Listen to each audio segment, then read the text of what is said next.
Als 7 mesos nedava millor que tots els peixets del mar.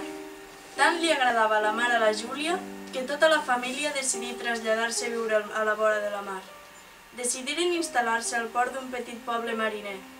Compraren un apartament al passeig ben a la vora del moll de Ponent.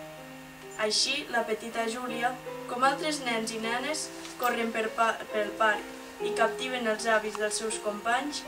Així va captivar patrons, capitans, mariners i pescadors, corrent pel moll dels pilons, embarcant-se i desembarcant-se de goletes i llanxes, velers i menorquines.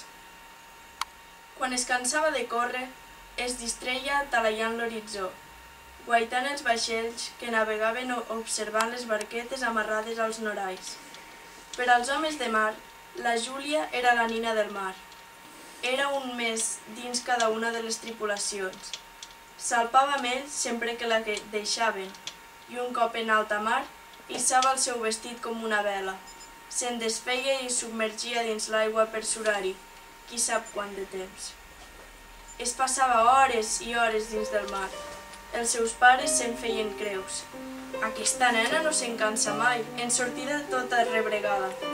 La Júlia ja sabia que tothom se n'estranyava, però és que ella era dins la mar, perquè ella era mar.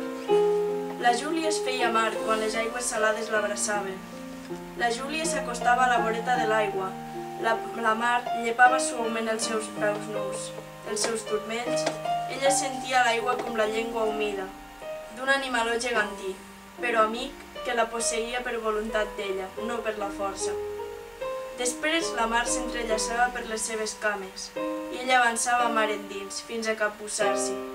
Era un flirteig. Primer la mar s'insinuava a llepades breus, després ella hi accedia i es donava tota. Es lliurava a la mar en el seu capbussar-se.